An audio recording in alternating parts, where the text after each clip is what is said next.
ਜੱਟ ਇਹ ਸਮਝਦਾ ਵੀ ਜਿਹੜਾ ਜੱਟ ਹੁੰਦਾ ਉਹੀ ਸਿੱਖ ਹੁੰਦਾ। ਸਾਡੀ ਸ਼ਰਤ ਲੱਗੀ ਆ ਵੀ ਮੈਂ ਇਹ ਕਹਿੰਦਾ ਸੀ ਵੀ ਗੁਰੂ ਗੋਬਿੰਦ ਸਿੰਘ ਜੀ ਜੱਟ ਹੋਏ ਆ, ਇਹ ਕਹਿੰਦਾ ਸਾਨੂੰ ਪ੍ਰੈਸ ਸਾਹਿਬ ਨੇ ਪੜ੍ਹਾਇਆ ਸੀ ਵੀ ਉਹ ਖੱਤਰੀ ਹੋਏ। ਇਹ ਗੁਰੂ ਤਾਂ ਫਿਰ ਆਪ ਸਿੱਖ ਨਹੀਂ ਹੋਏ, ਕਹਿੰਦਾ ਇਹ ਸਿੱਖੀ ਦਾ ਕਿੱਦਾਂ ਪ੍ਰਚਾਰ ਕਰ ਸਕਦੇ ਆ। ਜਿਹੜੀ ਹਿਸਟਰੀ ਗੁਰਦੁਆਰਿਆਂ ਦੇ ਵਿੱਚ ਦੱਸੀ ਜਾਂਦੀ ਆ ਉਹ ਸ਼ਰਧਾ ਦੇ ਵਿੱਚ ਲਪੇਟੀ ਹੁੰਦੀ। ਸ਼ਰਧਾ ਦੇ ਵਿੱਚ ਫਿਰ ਉਹ ਗੱਲਾਂ ਵੀ ਆਉਂਦੀਆਂ ਜਿਹੜੀਆਂ ਪੋਸੀਬਲ ਨਹੀਂ ਹੈ। ਮਰਦਾਨੇ ਨੇ ਕਿਹਾ ਜੀ ਵੀ ਮੈਂ ਤਾਂ ਮੱਕੇ ਦਾ ਹੱਜ ਕਰਨਾ ਚਾਹੁੰਦਾ, ਮੈਂ ਤਾਂ ਮੱਕਾ ਜਾਣਾ ਚਾਹੁੰਦਾ, ਮੱਕੇ ਚਲੀਏ। ਉਹ ਕਹਿੰਦੇ ਅੱਛਾ ਮੱਕੇ ਚੱਲ। ਮਰਦਾਨੇ ਮੀਟ ਅੱਖਾਂ ਮਰਦਾਨੇ ਨੇ ਅੱਖਾਂ ਮੀਟ ਲਈਆਂ ਜੀ, ਮਰਦਾਨੇ ਖੋਲ ਅੱਖਾਂ, ਮੱਕੇ ਪਹੁੰਚ ਗਏ। ਹੁਣ ਇਹ ਜਿਹੜੀ ਗੱਲ ਹੈਗੀ ਆ, ਇਹ ਜੇ ਹੁਣ ਤੁਸੀਂ ਉੱਥੇ ਕਰੋਗੇ ਉੱਥੇ ਸੰਗਤਾਂ 'ਚੋਂ ਕਾਫੀ ਸੈਕਸ਼ਨ ਹੋਣਾ ਜਿਹਨੇ ਐਕਸੈਪਟ ਕਰ ਲੈਣੀ ਹੈ ਜੀ, ਪਰ ਇੱਦਾਂ ਹੋਈ ਨਹੀਂ ਹੈ, ਇੱਦਾਂ ਹੋ ਸਕਦੇ ਹੀ ਨਹੀਂ ਹੈ। ਜੇ ਮੈਂ ਕੱਲ੍ਹ ਨੂੰ ਇਹ ਕਹਾਂ ਜਾ ਕੇ ਜੀ ਵੀ ਮੈਂ ਕ੍ਰਿਸਚੀਅਨ ਹੋਣਾ, ਮੈਂ ਹੋ ਸਕਦਾ। ਜੇ ਮੈਂ ਇਹ ਕਹਾਂ ਜਾ ਕੇ ਜੀ ਮੈਂ ਜੱਟ ਤੋਂ ਬ੍ਰਾਹਮਣ ਬਣਨਾ ਚਾਹੁੰਦਾ, ਉਹ ਨਹੀਂ ਮੈਂ ਹੋ ਸਕਦਾ। ਉਹ ਜਿਹੜੇ ਇਹ ਤਲਵਾਰਬਾਜ਼ ਵੀ ਬਣ ਗਏ ਜਾ ਕੇ ਤੇ ਘੋੜਸਵਾਰ ਵੀ ਬਣ ਗਏ, ਤਾਂ ਉਹਦੇ ਨਾਲ ਕੀ ਹੋਇਆ? ਇੱਕ ਕਿਸਮ ਦੇ ਨਾਲ ਗੁਰੂ ਹਰਗੋਬਿੰਦ ਸਾਹਿਬ ਨੇ ਜਿਸ ਵੇਲੇ ਫੌਜ ਬਣਾਈ ਤਾਂ ਉਹਨਾਂ ਨੂੰ ਬਣਿਆ ਬਣਾਇਆ ਸਮਾਨ ਮਿਲ ਗਿਆ। ਇੱਕ ਹਿੰਦੂ ਕੁੜੀ ਦਾ ਜ਼ਬਰਦਸਤੀ ਵਿਆਹ ਮੁਸਲਮਾਨ ਮੁੰਡੇ ਨਾਲ ਹੋਇਆ ਔਰ ਮੌਲਵੀਆਂ ਨੇ ਉਹਦੀ ਕਹਿ ਦਿੱਤਾ ਵੀ ਇਹ ਸ਼ਰਅ ਦੇ ਅਨੁਸਾਰ ਆ।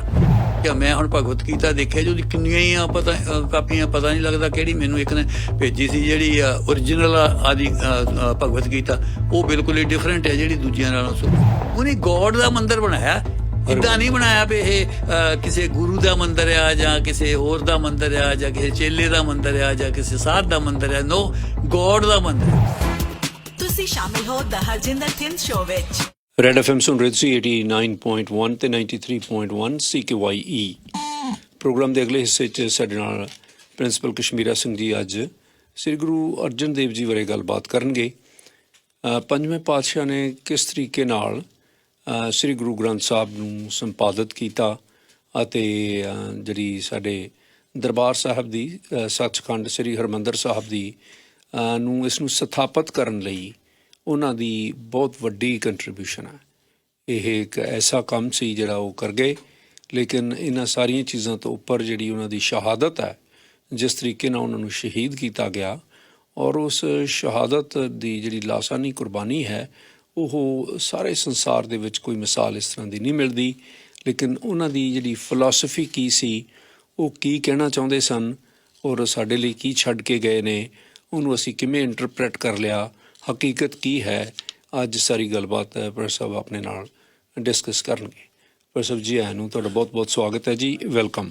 ਥੈਂਕ ਯੂ ਸੈਨ ਸਾਹਿਬ।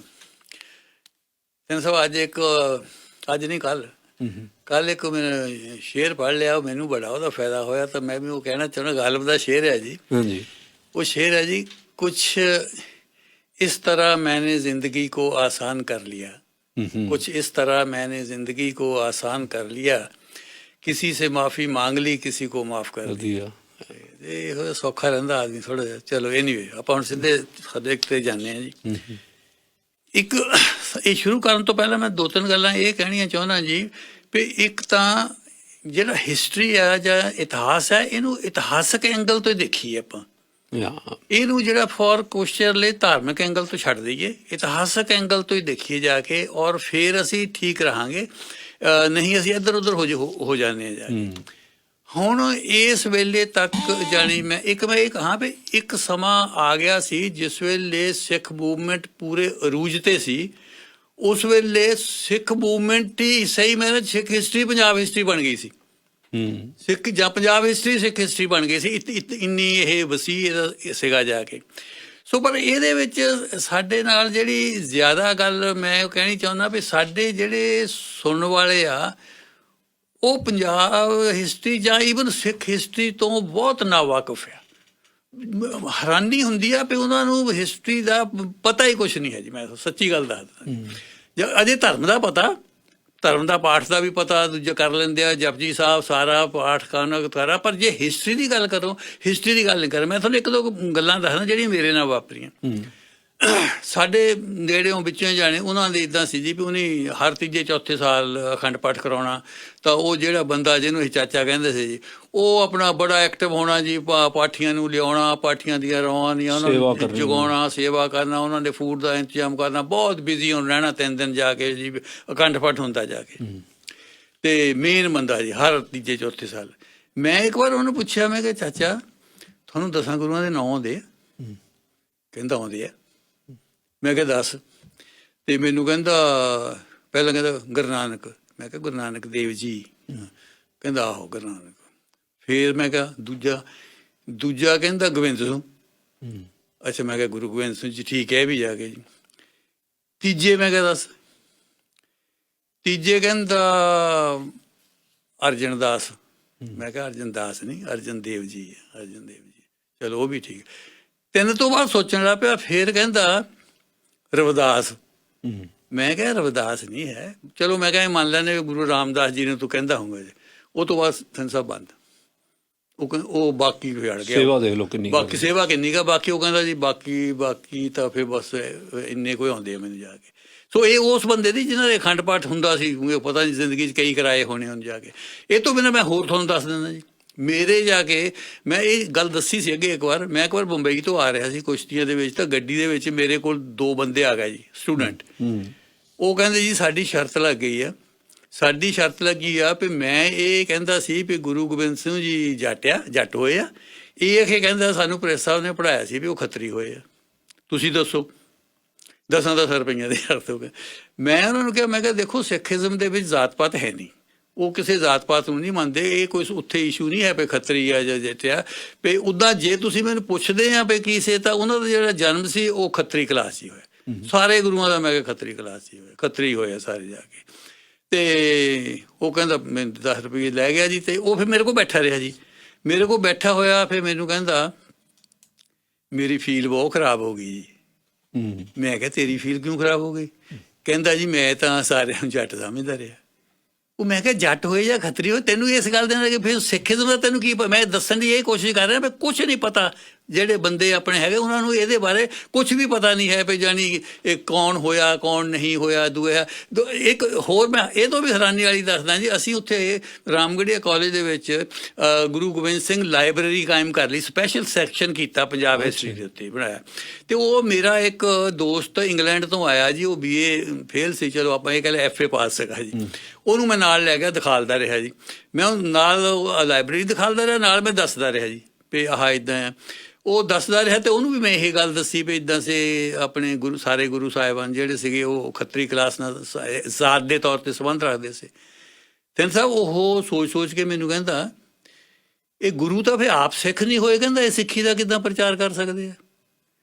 ਉਹਦਾ ਮਤਲਬ ਕਹਿੰਦਾ ਸੀ ਵੀ ਸਿੱਖ ਤਾਂ ਸਿਰਫ ਜੱਟੇ ਹੁੰਦੇ ਆ, ਹੋਰ ਥੋੜ੍ਹਾ ਕੋਈ ਹੋ ਸਕਦਾ ਹੈ। ਸਿੱਖ ਤਾਂ ਸਿਰਫ ਜੱਟ ਹੁੰਦੇ ਆ। ਉਹ ਕਹਿੰਦਾ ਗੁਰੂ ਤਾਂ ਆਪ ਸਿੱਖ ਨਹੀਂ ਹੋਏ। ਮੈਨੂੰ ਉਹਨੂੰ ਕਿਹਾ ਮੋਰੋਂ, ਕਹਿੰਦਾ ਗੁਰੂ ਤਾਂ ਆਪ ਸਿੱਖ ਨਹੀਂ ਹੋਏ ਜਾ ਕੇ।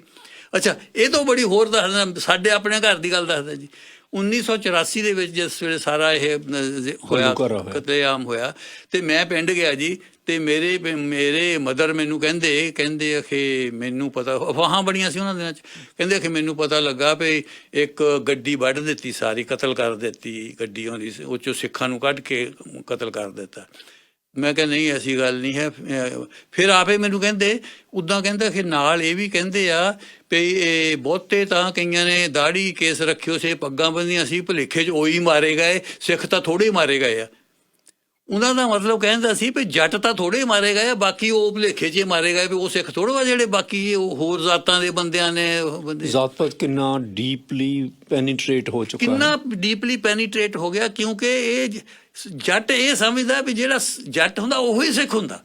ਇੰਨਾ ਹੀ ਨਹੀਂ ਪਤਾ ਤੈਨੂੰ। ਦੱਸੋ ਹੁਣ ਉਹ ਕੀ ਹਿਸਟਰੀ ਦੀ ਗੱਲ ਕਰੀਏ ਤਾਂ ਕੀ ਆਪਣੇ ਹਾਂ ਜੋ ਹੋਇਆ ਆ ਮੋਟੇ ਤੌਰ 'ਤੇ ਆਹ ਨਹੀਂ ਪਤਾ ਹੈ ਜਾ ਕੇ ਵੀ ਇਹ ਜਿਹੜਾ ਹੈਗਾ ਜ਼ਾਤ ਪਾਤ ਹੈ ਨਹੀਂ। ਪਰ ਨਹੀਂ ਉਹ ਸਮਝਦੇ ਆ ਜੀ ਵੀ ਜਿਹੜਾ ਜੱਟ ਆ ਉਹ ਹੀ ਸਿੱਖ ਹੁੰਦਾ, ਹੋਰ ਤਾਂ ਕੋਈ ਸਿੱਖ ਹੋ ਹੀ ਨਹੀਂ ਸਕਦਾ ਜਾ ਕੇ। ਸੋ ਇਸ ਕਰਕੇ ਮੈਂ ਇਹ ਕਹਿੰਦਾ ਵੀ ਇਹਦੇ ਨਾਲ ਥੋੜ੍ਹਾ ਜਿਹਾ ਦੇਖੋ ਜਿੱਦਾਂ ਮੈਂ ਕਈ ਵਾਰ ਕਿਹਾ ਵੀ I am not A religious ਮੈਨ, ਪਰ ਮੈਂ ਇੱਕ ਗੱਲ ਕਹਿੰਦਾ ਤੁਸੀਂ ਮੰਨੋ ਕਿਸੇ ਵੀ ਰਿਲੀਜਨ ਨੂੰ ਮੰਨੋ ਜਾ ਕੇ, ਪਰ ਉਹਦੇ 'ਚ ਗਿਆਨ ਪ੍ਰਾਪਤ ਤਾਂ ਕਰੋ, ਉਹਦੀ ਹਿਸਟਰੀ ਦਾ ਕੋਈ ਜਾਣਨ ਦੀ ਕੋਸ਼ਿਸ਼ ਤਾਂ ਕਰੋ। ਜੇ ਹੁਣ ਸਿੱਖੀਜ਼ਮ 'ਚ ਤੁਸੀਂ ਯਕੀਨ ਕਰਦੇ ਆ ਤਾਂ ਸਿੱਖੀਜ਼ਮ ਦੀ ਹਿਸਟਰੀ ਦਾ ਤਾਂ ਥੋੜ੍ਹਾ ਜਿਹਾ ਪਤਾ ਲੱਗੇ ਤੇ ਫਿਲਾਸਫੀ ਦਾ ਪਤਾ ਲੱਗੇ ਵੀ ਇਹ ਹੈ ਕੀ, ਪਤਾ ਕੀ ਆ ਹਿਸਟਰੀ ਦਾ, ਉਹਦੀ ਫਿਲਾਸਫੀ ਦਾ ਪਤਾ ਤਾਂ ਲੱਗੇ ਵੀ ਹੈ ਕੀ। ਅੱਛਾ, ਹੁਣ ਜੇ ਦੇਖਿਆ ਜਾਵੇ ਗੁਰਦੁਆਰਾ ਸਾਹਿਬਾਨ ਨੇ ਬਹੁਤ ਕੰਮ ਕੀਤਾ ਸਿੱਖੀ ਨੂੰ ਫੈਲਾਉਣ ਦੇ ਲਈ, ਬਹੁਤ ਸਿੱਖੀ ਨੂੰ ਫੈਲਾਉਣ ਲਈ ਵੀ ਕੀਤਾ, ਸਿੱਖ ਹਿਸਟਰੀ 'ਚ ਵੀ ਕੀਤਾ। ਇਹ ਨਹੀਂ ਮੈਂ ਸਿੱਖ ਹਿਸਟਰੀ ਦੀ ਗੱਲ ਵੀ ਕੀਤੀ ਆ। ਪਰ ਹੁਣ ਇੱਥੇ ਗੱਲ ਇਹ ਆ ਜਾਂਦੀ ਆ ਵੀ ਜਿਹੜੀ ਹਿਸਟਰੀ ਗੁਰਦੁਆਰਿਆਂ ਦੇ ਵਿੱਚ ਦੱਸੀ ਜਾਂਦੀ ਆ ਉਹ ਸ਼ਰਧਾ ਦੇ ਵਿੱਚ ਲਪੇਟੀ ਹੁੰਦੀ ਆ। ਉਹ ਉਹਨਾਂ ਦੀ ਸ਼ਰਧਾ ਹੁੰਦੀ ਆ ਬਹੁਤ। ਉਹ ਨਰੋਲ ਜਿੱਦਾਂ ਸ਼ੁਰੂ 'ਚ ਮੈਂ ਇੱਕ ਫਿਕਰ ਕੀਤਾ ਵੀ ਇਤਿਹਾਸ ਨੂੰ ਇਤਿਹਾਸਕ ਐਂਗਲ ਤੋਂ ਦੇਖੀਏ, ਉਹ ਇਤਿਹਾਸ ਨੂੰ ਇਤਿਹਾਸਕ ਐਂਗਲ ਤੋਂ ਨਹੀਂ ਦੇਖਿਆ ਜਾਂਦਾ, ਉੱਥੇ ਇਤਿਹਾਸ ਨੂੰ ਧਾਰਮਿਕ ਐਂਗਲ ਤੋਂ ਦੇਖਿਆ ਜਾਂਦਾ। ਸੋ ਇਸ ਕਰਕੇ ਉਹਦੇ ਸ਼ਰਧਾ ਹੁੰਦੀ ਆ, ਉਹ ਸ਼ਰਧਾ ਦੇ ਵਿੱਚ ਫਿਰ ਉਹ ਗੱਲਾਂ ਵੀ ਆਉਂਦੀਆਂ ਜਿਹੜੀਆਂ ਪੋਸੀਬਲ ਨਹੀਂ ਹੈ। ਜਿਵੇਂ ਹੁਣ ਮੈਂ ਤੁਹਾਨੂੰ ਮੋਟੇ ਤੌਰ 'ਤੇ ਇੱਕੋ ਮਿਸਾਲ ਦਊਂਗਾ, ਬਹੁਤੀ ਨਹੀਂ। ਉਹ ਇਹ ਕਹਿੰਦੇ ਜੀ ਵੀ ਮਰਦਾਨੇ ਨੇ ਕਿਹਾ ਜੀ ਵੀ ਮੈਂ ਤਾਂ ਮੱਕੇ ਦਾ ਹੱਜ ਕਰਨਾ ਚਾਹੁੰਦਾ, ਮੈਂ ਤਾਂ ਮੱਕਾ ਜਾਣਾ ਚਾਹੁੰਦਾ, ਮੱਕੇ ਚਲੀਏ। ਉਹ ਕਹਿੰਦੇ ਅੱਛਾ ਮੱਕੇ ਚੱਲ। ਮਰਦਾਨੇ ਮੀਟ ਅੱਖਾਂ ਮੀਚ ਲਾ, ਮਰਦਾਨੇ ਨੇ ਅੱਖਾਂ ਮੀਚ ਲਈਆਂ ਜੀ, ਮਰਦਾਨੇ ਖੋਲ ਅੱਖਾਂ, ਮੱਕੇ ਪਹੁੰਚ ਗਏ।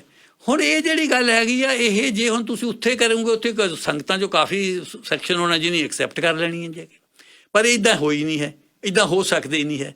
ਸੋ ਇੱਕ ਤਾਂ ਇੱਥੇ ਸਾਡਾ ਜਿਹੜਾ ਇਹ ਕਰਨ ਦਾ ਮਕਸਦ ਇਹ ਆ, ਪਹਿਲਾਂ ਕੋਈ ਵੀ ਗੱਲ ਹੁੰਦੀ ਹੈ, ਜੇ ਹਿਸਟਰੀ ਦੀ ਵੀ ਹੁੰਦੀ ਆ, ਇਹ ਆਪਣੇ ਦਿਮਾਗ ਨੂੰ ਤਿੱਖਾ ਕਰਕੇ ਸੋਚੋ ਕਿ ਇਹ ਹੋ ਸਕਦੀ ਹੈ, ਕੈਨ ਇਟ ਹੈਪਨ, ਇਹ ਗੱਲ ਹੋ ਸਕਦੀ ਹੈ। ਜੇ ਤੁਹਾਡਾ ਦਿਮਾਗ ਕਹਿੰਦਾ ਹੋ ਸਕਦੀ ਹੈ, ਫੇਰ ਐਕਸੈਪਟ ਕਰੋ। ਉੱਦਾਂ ਨਹੀਂ ਹੈ ਵੀ ਫਲਾਣੇ ਨੇ ਕਹਿ ਦਿੱਤਾ ਫਲਾਣੇ। ਹਿਸਟਰੀ ਦਾ ਮਤਲਬ ਇਹ ਹੈ, ਮੇਰਾ ਇੱਥੇ ਜ਼ਿਆਦਾ ਜ਼ੋਰ ਇਸੇ ਗੱਲ ਤੇ ਲੱਗਦਾ ਹੈਗਾ ਜਾ ਕੇ ਵੀ ਥਿੰਕ ਕਰੋ, ਜਾ ਕੇ ਥਿੰਕ ਕਰਕੇ ਗੱਲ ਨੂੰ ਮੰਨੋ, ਉੱਦਾਂ ਨਾ ਮੰਨੋ ਜਿਹੜੀ ਹੈਗੀ ਇਹ ਗੱਲ ਮੰਨਣ ਨੂੰ। ਇਹ ਜਿਹੜੀ ਹਿਸਟਰੀ ਆ, ਇਹ ਇਸ ਤਰ੍ਹਾਂ ਦੇਖੋ, ਮੰਨਣਾ ਜਾਂ ਨਾ ਮੰਨਣਾ ਇਹ ਤੁਹਾਡਾ ਆਪਣਾ ਮਤਲਬ ਹੈ, ਤੁਹਾਡਾ ਆਪਣਾ ਰਿਲੀਜਨ ਆ। ਤੁਸੀਂ ਆਪਣਾ ਹਿੰਦੂ ਹੋਵੋ, ਸਿੱਖ ਹੋਵੋ, ਮੁਸਲਮਾਨ, ਕੁਛ ਵੀ ਹੋਵੋ, ਜਾਂ ਨਾ ਵੀ ਮੰਨੋ, ਇਹ ਤੁਹਾਡਾ ਆਪਣਾ ਮਤਲਬ ਹੈ। ਪਰ ਤਿੱਖਾ ਥਿੰਕਿੰਗ ਦੀ ਗੱਲ ਜ਼ਰੂਰ ਆਵੇ ਇਹਦੇ ਵਿੱਚ। ਸੋਚਣਾ ਜਿਹੜਾ ਹੈਗਾ ਉਹ ਬਹੁਤ ਬਹੁਤ ਜ਼ਰੂਰੀ ਹੈ। ਇਹ ਆਪਣੀ ਸੋਚ ਨੂੰ ਤਿੱਖਾ ਕਰਨਾ ਜਿਹੜਾ ਕਰੀਏ, ਇਹ ਕਰੀਏ। ਬਾਕੀ ਜਿਹੜੀਆਂ ਅੱਜ ਮੈਂ ਗੱਲਾਂ ਕੁਛ ਕਰਨੀਆਂ, ਹਾਂਜੀ, ਉਹਦੇ ਵਿੱਚ ਮੈਂ ਇੱਕ ਗੱਲ ਕਹਿਣੀ ਚਾਹੁੰਦਾ ਜਾ ਕੇ ਵੀ ਇਹ ਗੱਲ ਨੂੰ ਇਸੇ ਕਰਕੇ ਨਗਲੈਕਟ ਨਾ ਕਰ ਲਿਓ ਵੀ ਇਹ ਪਹਿਲਾਂ ਕਦੇ ਕਿਸੇ ਨੇ ਕੀਤੀ ਨਹੀਂ ਹੈ। ਪਹਿਲਾਂ ਇਹਦਾ ਰੀਜ਼ਨ ਨਹੀਂ ਹੈ। ਤੁਸੀਂ ਇਹ ਸੋਚਿਓ ਵੀ ਕੀ ਇਹ ਗੱਲ ਜਿਹੜੀ ਹੈ ਇਹਦੇ ਵਿੱਚ ਕੋਈ ਵਜ਼ਨ ਹੈ ਜਾਂ ਨਹੀਂ ਵਜ਼ਨ ਹੈਗਾ ਜਾ ਕੇ। ਸੋ ਇਹ ਜਿਹੜੀਆਂ ਸਾਰੀਆਂ ਗੱਲਾਂ ਜਿਹੜੀਆਂ ਹੈਗੀਆਂ, ਦੇਖੋ ਇੱਕ ਸਿੱਖ ਮੂਵਮੈਂਟ ਦਾ ਥਿੰਨ ਸਾਹਿਬ, ਇੱਕ ਮੈਂ ਗੱਲ ਦੱਸਾਂ ਵੀ ਸਿੱਖ ਮੂਵਮੈਂਟ ਇੰਨੀ ਬਣ ਗਈ ਆ ਕਿ ਇਹ ਤਾਂ ਹੋਇਆ ਜੀ ਕਿਉਂਕਿ ਜੱਟਾਂ ਦੀ ਕੰਟਰੀਬਿਊਸ਼ਨ ਬਹੁਤ ਹੈ। ਇਸ ਮੂਵਮੈਂਟ ਨੂੰ ਅੱਗੇ ਲਿਆਉਣ ਲਈ ਕੰਟਰੀਬਿਊਸ਼ਨ ਬਹੁਤ ਹੈ। ਉਹ ਇੰਨੀ ਕੰਟਰੀਬਿਊਸ਼ਨ ਹੋ ਗਈ ਵੀ ਉਹ ਸਮਝਦੇ ਹੈ ਹੀ ਅਸੀਂ ਹਾਂ ਸਾਰੇ ਜਾ ਕੇ। ਜਿੱਦਾਂ ਹੁਣ ਮੈਂ ਤੁਹਾਨੂੰ ਦੱਸਦਾ, ਇੱਕ ਥੋੜ੍ਹਾ ਜਿਹਾ ਨਾਲ ਮੈਂ ਮਿਸਾਲ ਦਿੰਦਾ।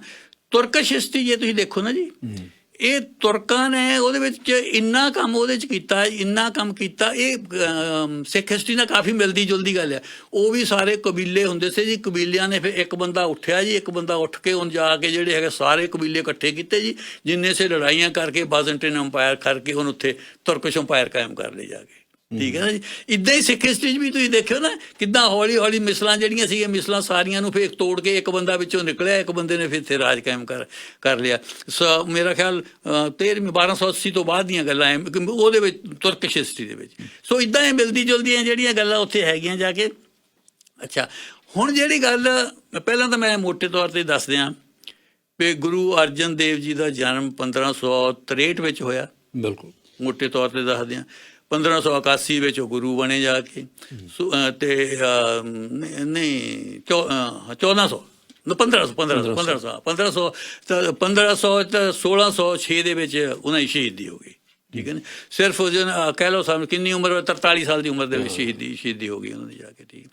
ਸੋ ਬਾਕੀ ਉਹਨਾਂ ਦੇ ਜੇ ਪਹਿਲਾਂ ਥੋੜ੍ਹੇ ਜਿਹੇ ਦੱਸ ਦੇਵਾਂ ਵੀ ਪਹਿਲਾਂ ਜਿਹੜੇ ਹੈਗੇ ਉਹਨਾਂ ਦੇ ਪਿਤਾ ਜੀ ਗੁਰੂ ਰਾਮਦਾਸ ਸੀਗੇ।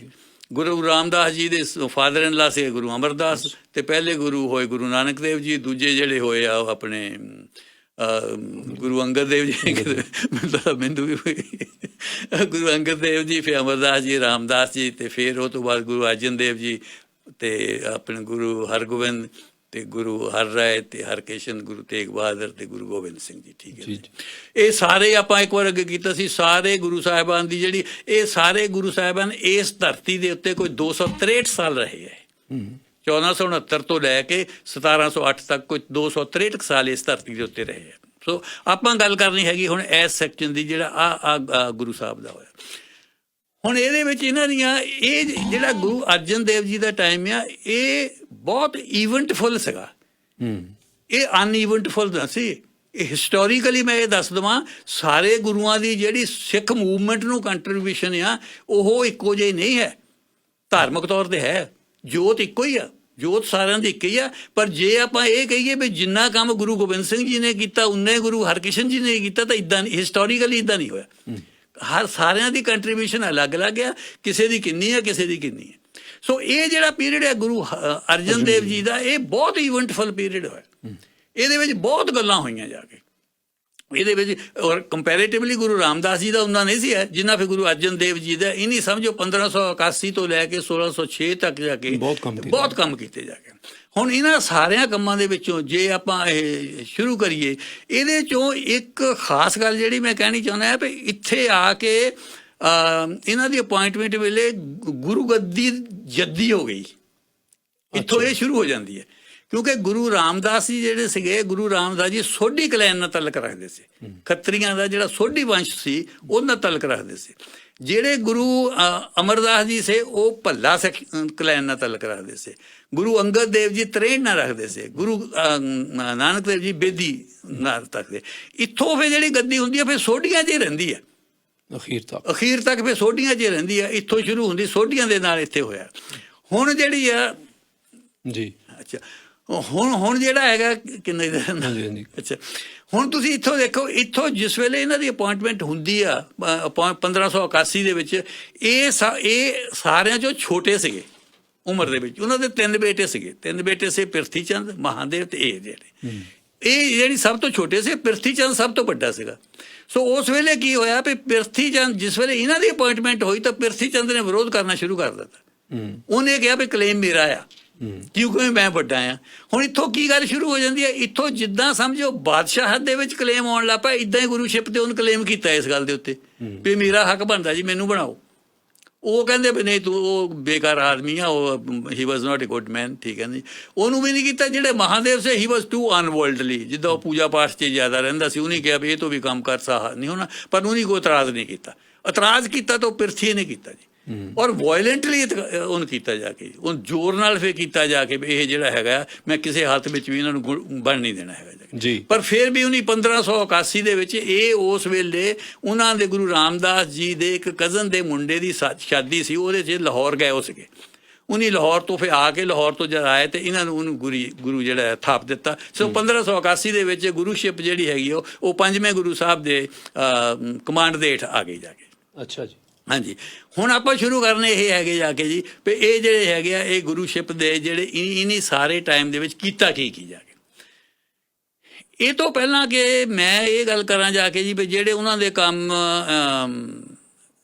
ਕੰਟਰੋਵਰਸ਼ੀਅਲ ਨਹੀਂ ਸੀਗੇ, ਜਿਨ੍ਹਾਂ ਦੇ ਵਿੱਚ ਬਹੁਤ ਥੋੜ੍ਹਾ ਆ, ਮੈਂ ਇੱਕ ਗੱਲ ਕਰਨੀ ਆ ਪਹਿਲਾਂ ਉਹੀ ਕਰ ਲੈਣੀ ਹੈ ਜਿਹਦੇ ਵਿੱਚ ਇਹ ਹੈਗਾ ਵੀ ਜਿਹੜਾ ਇਹਨਾਂ ਦਾ ਮਾਝੇ ਦੇ ਇਲਾਕੇ ਦੇ ਵਿੱਚ ਪ੍ਰਚਾਰ ਔਰ ਜੱਟਾਂ ਦੀ ਐਂਟਰੀ ਉਹਦੇ 'ਚ। ਕਿਉਂਕਿ ਪਹਿਲਾਂ ਜਿਹੜੇ ਸੀਗੇ ਜੱਟਾਂ ਦੀ ਗਿਣਤੀ ਬਹੁਤ ਘੱਟ ਸੀਗੀ ਸਿੱਖਾਂ ਦੇ ਵਿੱਚ। ਇਹ ਟਰੇਡਰ ਕਮਿਊਨਿਟੀ ਦੇ ਵਿੱਚ ਸੀ ਜ਼ਿਆਦਾ, ਜਿਹੜੇ ਸੀਗੇ ਇਹ ਖੱਤਰੀ ਵੰਸ਼ ਦੇ ਵਿੱਚੋਂ ਸੀਗੇ ਔਰ ਖੱਤਰੀ ਵੰਸ਼ ਸੇ ਜ਼ਿਆਦਾ ਉਹਨਾਂ ਦੇ ਫੋਲੋਅਰ ਸੀ ਕਿ ਗੁਰੂ ਨਾਨਕ ਦੇਵ ਜੀ ਦੀ ਫੋਲੋਇੰਗ ਥੋੜ੍ਹੀ ਸੀ, ਹੌਲੀ ਵਧਣ ਲੱਗ ਪਏ। ਇਹਨੇ ਫਿਰ ਪ੍ਰਚਾਰ ਬਹੁਤ ਕੀਤਾ ਜਾ ਕੇ ਮਾਝੇ ਦੇ ਵਿੱਚ ਔਰ ਦੁਆਬੇ ਦੇ ਵਿੱਚ। ਉਹਦੇ ਨਾਲ ਕੀ ਹੋਇਆ ਵੀ ਜੱਟਾਂ ਦੀ ਐਂਟਰੀ ਹੋ ਗਈ ਵਿੱਚ ਆ ਕੇ। ਜਿਸ ਵੇਲੇ ਜੱਟਾਂ ਦੀ ਐਂਟਰੀ ਹੋ ਗਈ, ਜੱਟਾਂ ਦੀ ਐਂਟਰੀ ਹੋਣ ਦੇ ਨਾਲ ਮੂਵਮੈਂਟ ਨੂੰ ਇੱਕਦਮ ਉਹਦਾ ਕਰੈਕਟਰ ਬਦਲ ਗਿਆ। ਮੂਵਮੈਂਟ ਦਾ ਉਹ ਕਰੈਕਟਰ ਬਦਲ ਗਿਆ। ਉਹ ਜਿਹੜਾ ਕਰੈਕਟਰ ਪਹਿਲਾਂ ਵਾਲਾ ਕਰੈਕਟਰ ਸੀਗਾ ਜਾ ਕੇ ਉਹਦੇ ਨਾਲ, ਕਿਉਂਕਿ ਜੱਟ ਜਿਹੜਾ ਹੈ ਉਹ ਬਾਈ ਨੇਚਰ ਜੱਟ ਕਿਸੇ ਵੀ ਧਰਮ ਨੂੰ ਮੰਨਣ ਵਾਲਾ ਹੋਵੇ ਜਾ ਕੇ। ਇੱਕ ਮੈਂ ਫਿਰ ਥੋੜ੍ਹੇ ਸੈਂਸ ਕਲੀਅਰ ਕਰਾਂਗਾ ਆਪਣੇ ਬੰਦਿਆਂ ਨੂੰ ਜਾ ਕੇ, ਇਹ ਕਾਸਟ ਦਾ ਤਾਂ ਰਿਲੀਜਨ ਦਾ ਨਹੀਂ ਪਤਾ ਲੱਗਦਾ ਜੀ। ਇਹਨਾਂ ਨੂੰ ਜਾਤ ਦਾ ਤੇ ਧਰਮ ਦਾ ਨਹੀਂ ਪਤਾ ਲੱਗਦਾ। ਉਹ ਕਨਫਿਊਜ਼ ਬਹੁਤ ਕਰਦੇ ਰਹਿੰਦੇ ਇੱਕ ਦੂਏ ਨੂੰ ਗੱਲ ਜਾ ਕੇ ਜਿਹੜੇ ਹੈਗੇ ਆ ਉਹ। ਇੱਕ ਮੈਂ ਕਲੀਅਰ ਕਰਦਾ, ਜਿਹੜਾ ਧਰਮ ਹੈਗਾ ਇਹ ਹੈਗਾ ਬਾਈ ਅਡੋਪਸ਼ਨ। ਤੁਸੀਂ ਕੋਈ ਵੀ ਧਰਮ ਅਡੋਪਟ ਕਰ ਸਕਦੇ ਆ। ਮੈਂ ਜਿਹੜਾ ਹੈਗਾ ਜੇ ਸਿੱਖ ਆ, ਮੈਂ ਕੱਲ੍ਹ ਨੂੰ ਮੁਸਲਮਾਨ ਵੀ ਬਣ ਸਕਦਾ, ਮੈਂ ਪਰਸੋਂ ਨੂੰ ਜਾ ਕੇ ਕ੍ਰਿਸਚਨ ਵੀ ਬਣ ਸਕਦਾ ਜਾ ਕੇ, ਮੈਂ ਆਪਣਾ ਧਰਮ ਬਦਲ ਸਕਦਾ। ਪਰ ਜਿਹੜਾ ਭਾਰਤੀ ਕਲਚਰ ਹੈ ਉਹਦੇ ਮੁਤਾਬਕ ਜਿਹੜੀ ਕਾਸਟ ਹੈ ਉਹ ਬਦਲੀ ਨਹੀਂ ਜਾ ਸਕਦੀ ਹੈ। ਤੁਸੀਂ ਕਾਸਟ ਨਹੀਂ ਬਦਲ ਸਕਦੇ। ਹੁਣ ਜਿਹੜੀ ਕਾਸਟ ਇਹ ਹੈਗੀ ਸਾਰੀ ਬਰੇ ਸਗੀਰ ਤੇ, ਬਰੇ ਸਗੀਰ ਦਾ ਮਤਲਬ ਨੇਪਾਲ, ਪਾਕਿਸਤਾਨ, ਇੰਡੀਆ, ਇਹ ਜਿਹੜੇ ਮੁਲਕ ਹੈ ਇਹਨਾਂ ਮੁਲਕਾਂ ਦੇ ਵਿੱਚ ਇਹ ਕਾਸਟ ਹੈ। ਹੋਰ ਦੁਨੀਆ 'ਚ ਕਾਸਟ ਹੈ ਨਹੀਂ ਕਿਤੇ ਵੀ ਜਾ ਕੇ, ਜ਼ਾਤ ਹੋਰ ਨਹੀਂ ਹੈ ਕਿਤੇ ਵੀ। ਬਾਕੀ ਟਰਾਈਬ ਆ, ਕਬੀਲੇ ਆਪਣੇ ਹੁੰਦੇ, ਪਰ ਜ਼ਾਤ ਇੱਥੇ ਹੀ ਆ। ਔਰ ਜਿਹੜੀ ਜ਼ਾਤ ਆ ਉਹ ਬਾਈ ਬਰਥ ਆ। ਹੁਣ ਜੇ ਮੈਂ ਚੇਂਜ ਨਹੀਂ ਕਰ ਸਕਦਾ, ਉਹ ਚੇਂਜ ਨਹੀਂ ਕਰਦੇ। ਹੁਣ ਜੇ ਮੈਂ ਕੱਲ੍ਹ ਨੂੰ ਇਹ ਕਹਾਂ ਜਾ ਕੇ ਜੀ ਵੀ ਮੈਂ ਕ੍ਰਿਸਚੀਅਨ ਹੋਣਾ, ਮੈਂ ਹੋ ਸਕਦਾ। ਜੇ ਮੈਂ ਇਹ ਕਹਾਂ ਜਾ ਕੇ ਜੀ ਮੈਂ ਜੱਟ ਤੋਂ ਬ੍ਰਾਹਮਣ ਬਣਨਾ ਚਾਹੁੰਦਾ, ਉਹ ਨਹੀਂ ਮੈਂ ਹੋ ਸਕਦਾ। ਅੱਛਾ, ਦੂਜੀ ਗੱਲ ਕੀ ਆ ਵੀ ਮੈਂ ਹੁਣ ਇਹ ਕਹਿ ਸਕਦਾ ਜੀ ਵੀ ਮੈਂ ਜ਼ਾਤ ਪਾਤ ਨੂੰ ਮੰਨਦਾ ਨਹੀਂ ਹੈ, ਮੈਂ ਕਿਸੇ ਧਰਮ ਨੂੰ ਵੀ ਮੰਨਦਾ ਨਹੀਂ ਹੈ। ਮੈਂ ਕਹਿ ਸਕਦਾ ਵੀ ਮੈਂ ਧਰਮ ਨੂੰ ਮੰਨਦਾ ਸੀ। ਉਹ ਕਹਿੰਦੇ ਵੀ ਜ਼ਾਤ ਪਾਤ ਨੂੰ ਮੰਨ ਚਾਹੇ ਨਾ ਮੰਨ, ਤੂੰ ਜੱਟ ਤਾਂ ਹੈਗਾ ਹੀ ਹੈ। ਯਾ ਕਿਉਂਕਿ ਬਾਈ ਬਰਥ ਹੈ ਇਹ ਜਾ ਕੇ। ਸੋ ਇਹਦੇ ਤੇ ਵੀ ਥੋੜ੍ਹਾ ਜਿਹਾ ਕਲੀਅਰ ਹੋ ਲਈਏ ਵੀ ਜ਼ਾਤ ਹੋਰ ਚੀਜ਼ ਆ, ਧਰਮ ਹੋਰ ਚੀਜ਼ ਆ।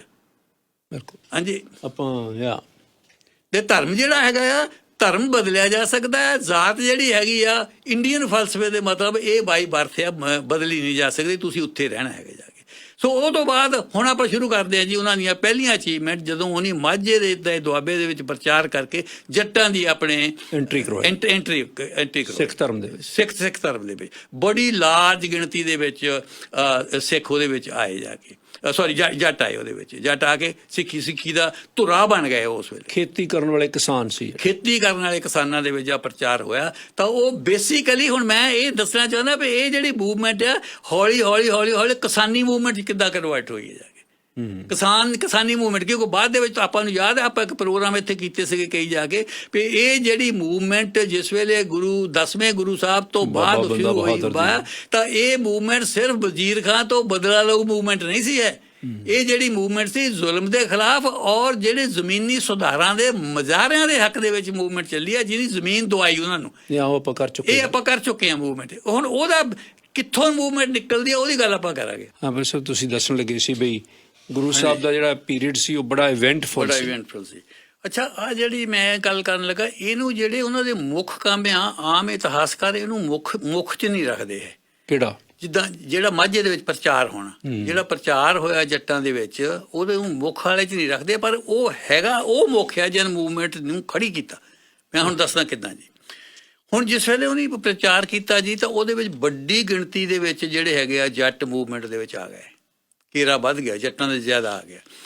ਉਸ ਵੇਲੇ ਇੱਕ ਉਹਨੇ ਕੀ ਕੀਤਾ, ਇਹ ਜਾ ਕੇ ਇਹ ਜੱਟਾਂ ਨੂੰ ਔਰ ਆਪਣੇ ਫੋਲੋਅਰ ਨੂੰ ਐਨਕਰੇਜ ਕੀਤਾ ਵੀ ਤੁਸੀਂ ਟਰੇਡ ਕਰੋ, ਵਪਾਰ ਕਰੋ। ਵਪਾਰ ਕਾਹਦਾ ਕਰੋ? ਘੋੜਿਆਂ ਦਾ ਕਰੋ।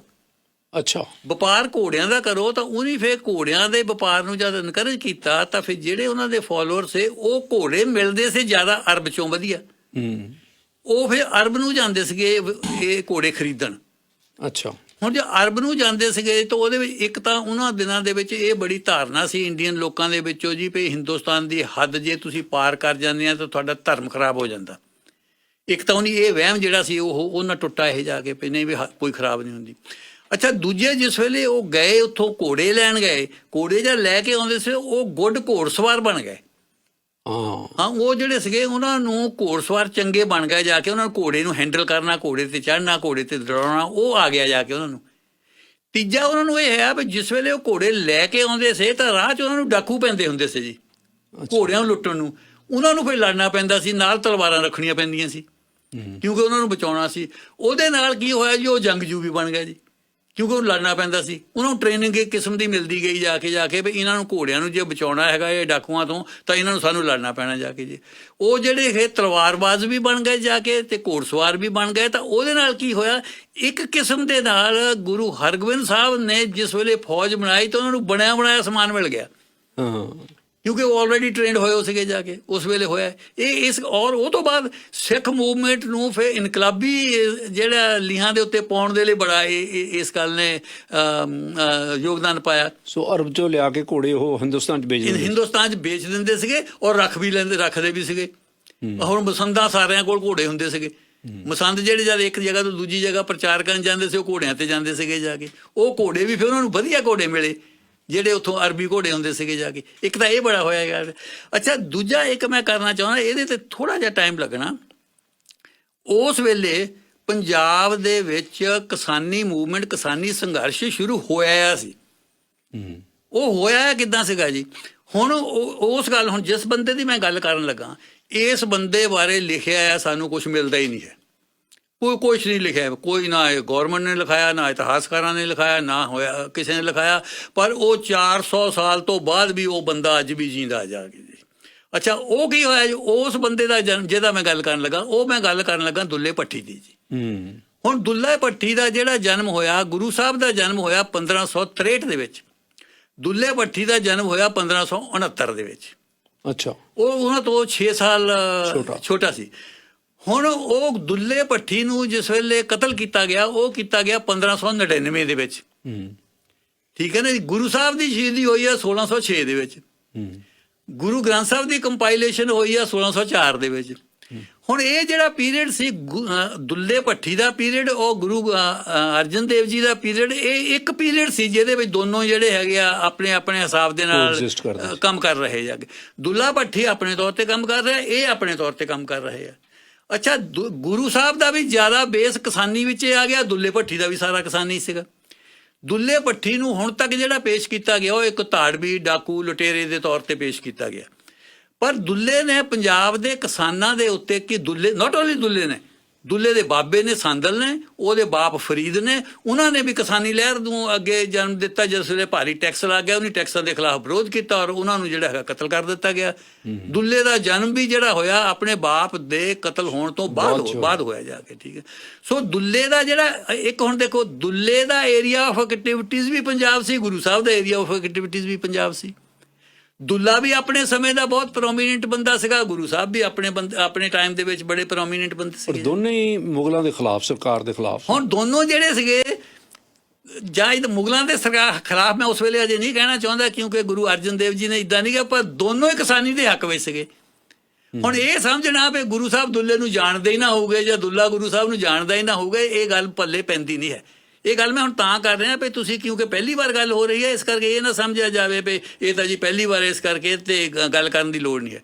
ਇਹ ਅੱਜ ਦੀ ਜਿਹੜੀ ਗੱਲਬਾਤ ਹੈ, ਇਹ ਜਿਹੜੇ ਪੰਜਾਬ ਦੇ ਇਤਿਹਾਸਕਾਰ ਔਰ ਸਿੱਖ, ਉਹਨਾਂ ਲਈ ਵੀ ਇੱਕ ਚੈਲੰਜ ਹੈ ਵੀ ਇੱਥੇ ਕੰਮ ਕਰੋ, ਇਹਦੇ ਤੇ ਕੰਮ ਕਰੋ ਵੀ ਗੁਰੂ ਸਾਹਿਬ ਦਾ ਵਕਤ ਦਾ ਔਰ ਦੁੱਲੇ ਭੱਟੀ ਦਾ ਵਕਤ ਦਾ ਔਰ ਦੋਨਾਂ ਦਾ ਏਰੀਆ ਆਫ ਕੰਮ ਕਰਨਾ ਇੱਕੋ ਹੀ ਸੀਗਾ ਔਰ ਦੋਨਾਂ ਨੇ ਉਹਦੇ ਤੇ ਕੰਮ ਕੀਤਾ।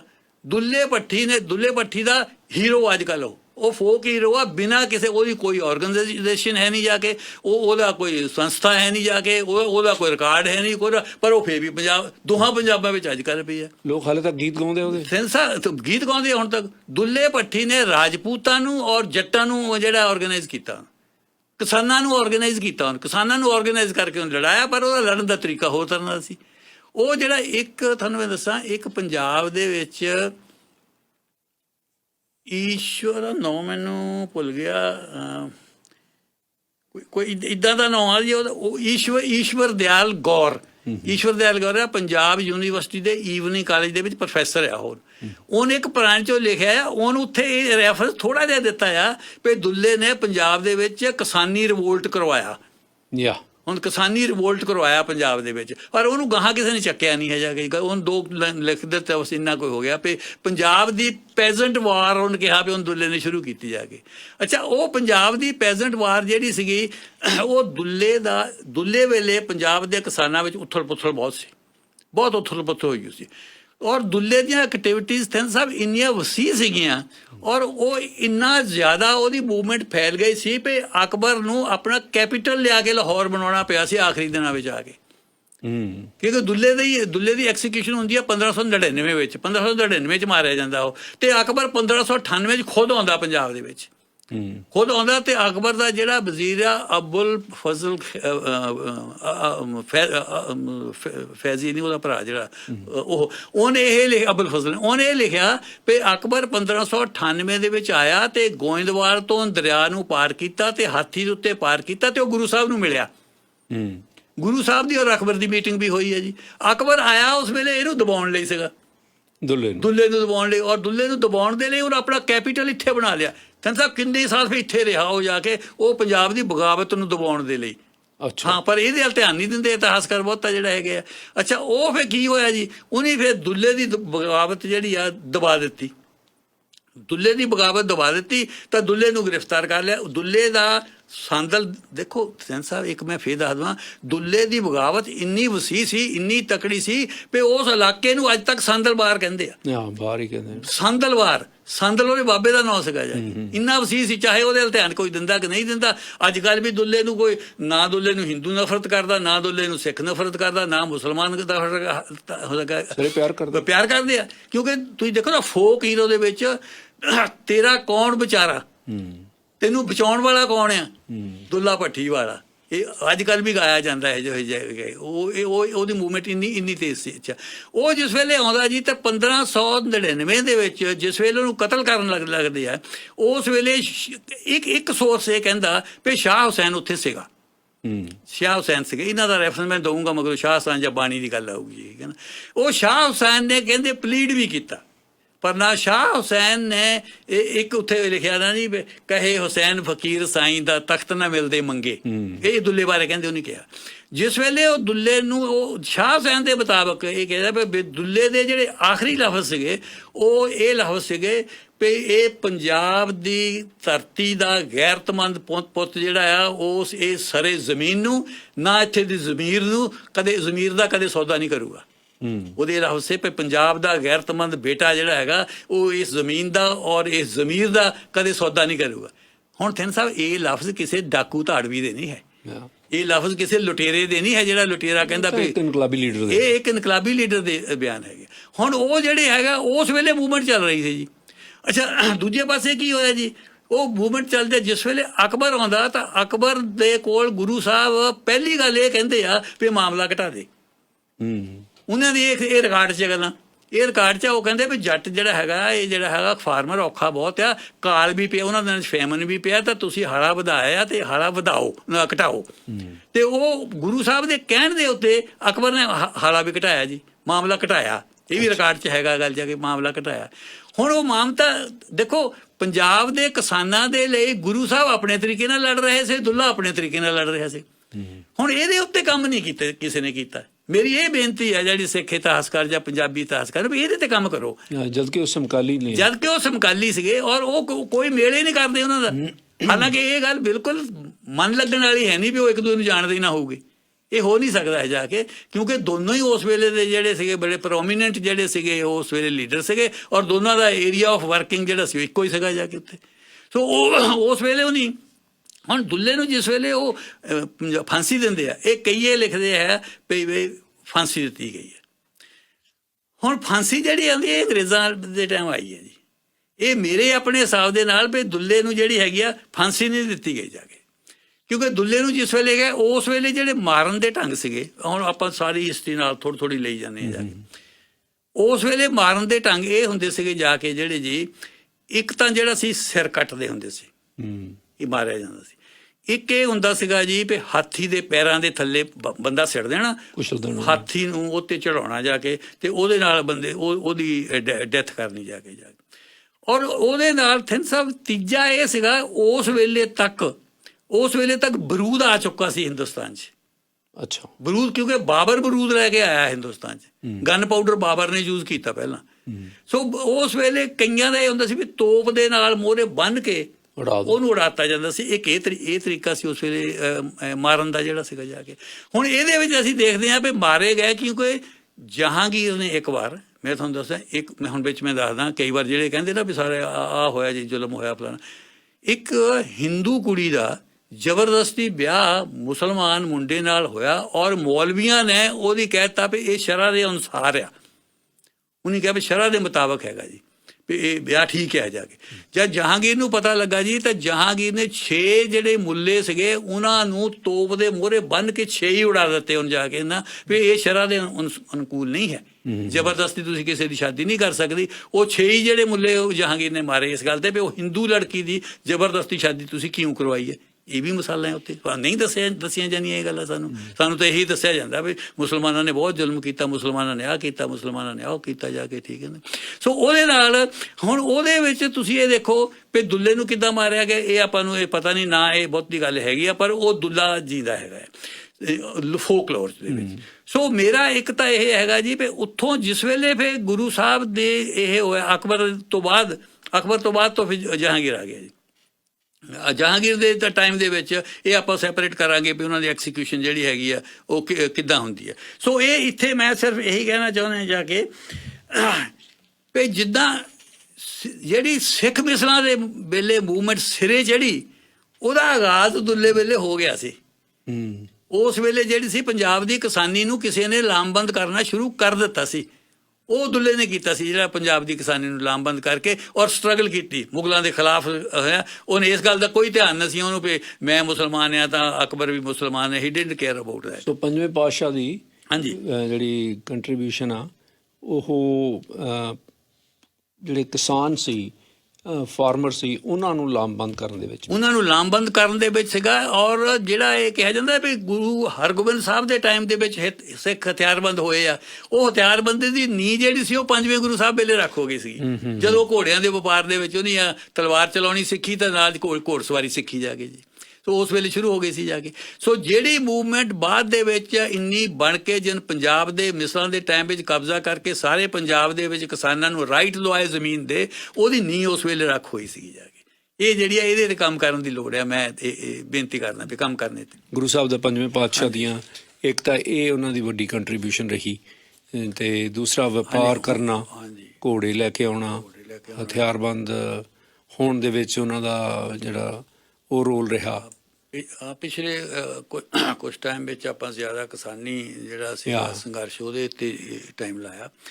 ਹੁਣ ਮੈਂ ਦੱਸਦਾ ਜੀ ਵੀ ਜਿਹੜੀ ਮੇਰੇ ਖਿਆਲ ਦੇ ਵਿੱਚ ਉਹਨਾਂ ਦੀਆਂ ਵੱਡੀਆਂ ਕੰਟਰੀਬਿਊਸ਼ਨਾਂ ਆ, ਉਹਨਾਂ ਵਿੱਚੋਂ ਇੱਕ ਹੈਗੀ ਜੀ ਕੰਪਾਈਲੇਸ਼ਨ ਆਫ ਗੁਰੂ ਗ੍ਰੰਥ ਸਾਹਿਬ ਆਦਿ ਗ੍ਰੰਥ। ਉਹਦਾ ਜਿਹੜਾ ਉਹਨੇ ਇਕੱਠਾ ਕਰਕੇ ਬਣਾਇਆ। ਹੁਣ ਇਹਦੀ ਲੋੜ ਕਿਉਂ ਪਈ ਜੀ? ਗੁਰੂ ਗ੍ਰੰਥ ਸਾਹਿਬ ਨੂੰ ਬਣਾਉਣ ਦੀ ਲੋੜ ਕਿਉਂ ਪਈ ਜੀ?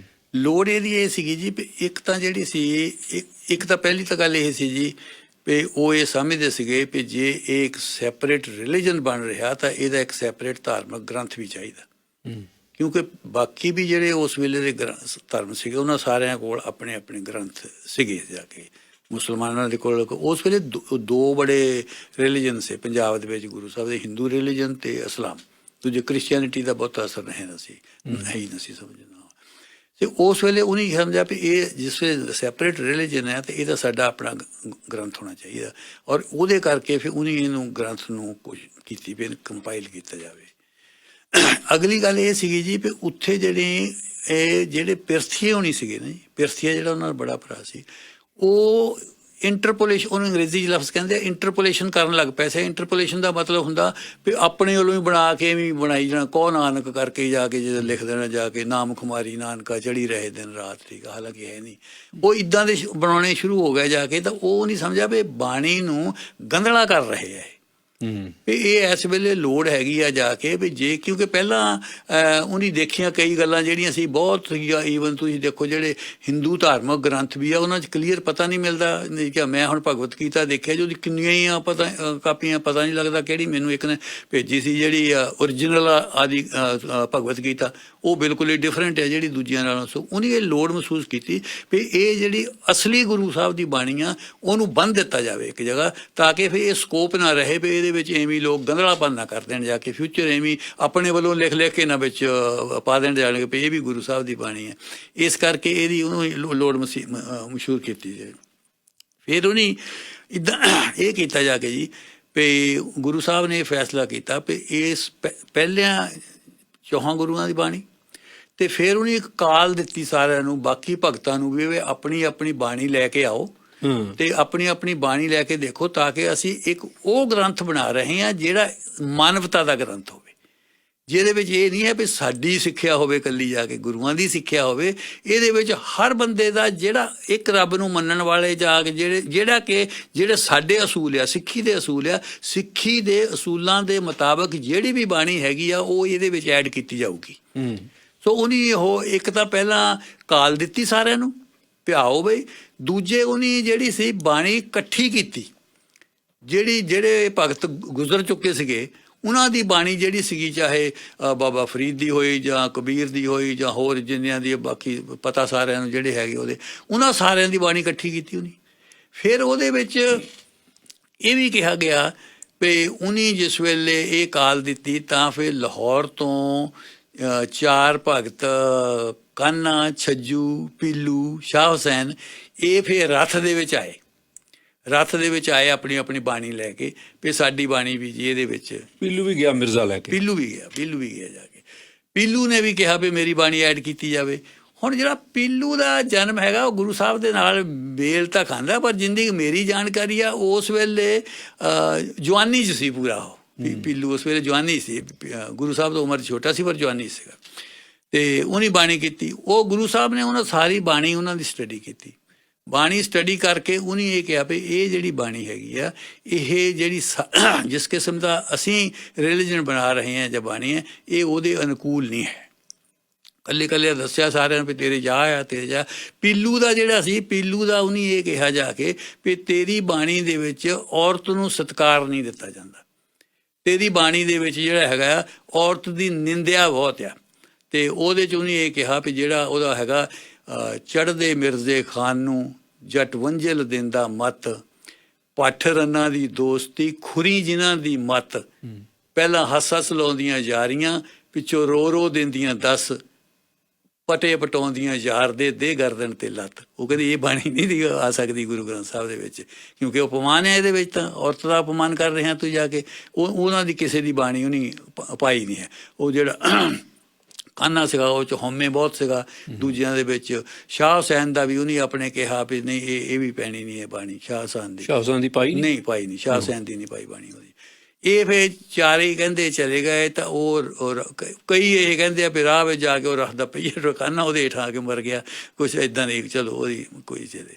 ਸੋ ਇਹ ਜਿਸ ਵੇਲੇ ਸਾਰੇ ਉੱਥੋਂ ਗਏ ਤਾਂ ਪੀਲੂ ਬੁਰਾ ਭਲਾ ਕਹਿੰਦਾ ਗਿਆ, ਪੀਲੂ ਬੁਰਾ ਭਲਾ ਕੀ ਕੀਤਾ ਗਿਆ। ਕਈ ਬੰਦੇ ਮਗਰੋਂ ਇਹ ਵੀ ਇਹ ਕਹਿੰਦੇ ਆ ਵੀ ਪੀਲੂ ਦਾ ਵੀ ਰੋਲ ਹੈਗਾ ਐਕਸੀਕਿਊਸ਼ਨ ਦੇ ਵਿੱਚ, ਵੀ ਜਦ ਗੁਰੂ ਸਾਹਿਬ ਨੂੰ ਸ਼ਹੀਦ ਕੀਤਾ ਗਿਆ, ਪੀਲੂ ਨੇ ਵੀ ਐਟਮੋਸਫੀਅਰ ਨੂੰ ਜਿਹੜਾ ਹੈਗਾ ਜ਼ਹਿਰੀਲਾ ਬਣਾਉਣ ਦੇ ਵਿੱਚ ਆਪਣਾ ਹਿੱਸਾ ਪਾਇਆ, ਜਾ ਕੇ ਕੰਨ ਭਰੇ ਜਾ ਕੇ ਉੱਥੇ ਦੇ ਜਿਹੜੇ, ਕਿਉਂਕਿ ਉਹਦਾ ਉਹ ਦਰਜ ਨਹੀਂ ਕੀਤਾ, ਉਹ ਕਹਿੰਦਾ ਸੀ ਵੀ ਕੀਤਾ ਨਹੀਂ ਹੈ ਜਾ ਕੇ।